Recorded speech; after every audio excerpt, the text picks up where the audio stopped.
Remember down south, Victoria's police force shot rubber bullets at peaceful anti-lockdown protesters late last year.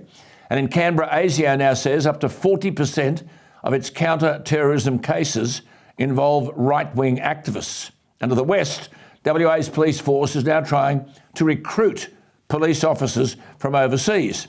What the hell? All that we know, but who is worrying about this?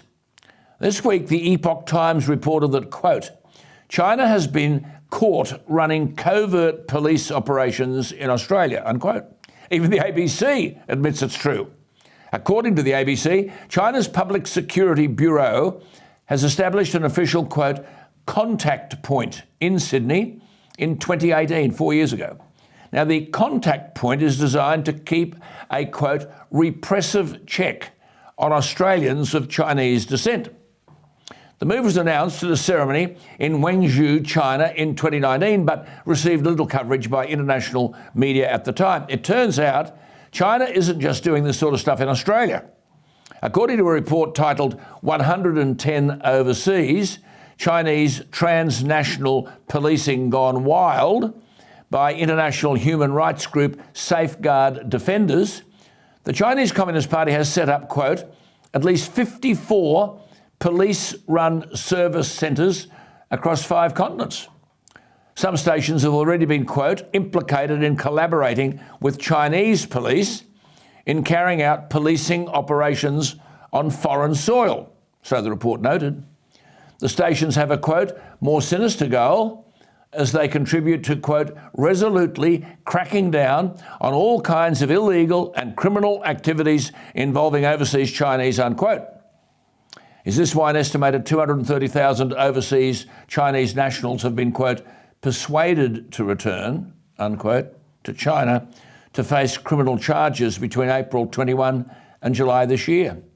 As the chair of the Federation for a Democratic China, Dr. Qin Jin, who's based in Australia, has said, the CCP's long-armed jurisdiction takes place under the noses of Western countries, which is the result of the West opening its door to thieves for a long time, unquote.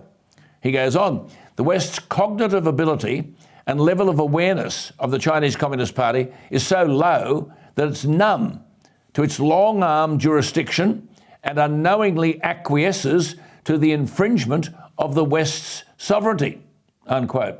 He says, Beijing is the world's largest criminal organisation, but most Western countries don't realise this, unquote. And he said, as soon as Australia wakes up, Beijing's extra police presence will disappear, quote, like a monster in the dark in broad daylight, unquote. Now, this is heavy stuff. We deserve to be told whether it's correct. Instead of government greeting it with silence, we're entitled to know. So to Foreign Minister Penny Wong and Defence Minister Richard Marles, what are you going to do about this? We have to protect Australians of Chinese descent who speak their mind about the egregious crimes of the Chinese Communist Party. We need to send a message to Beijing that we'll not tolerate foreign forces in this country, and we need to do it soon, before the Chinese Communist Party uses our cluelessness and apathy to their advantage.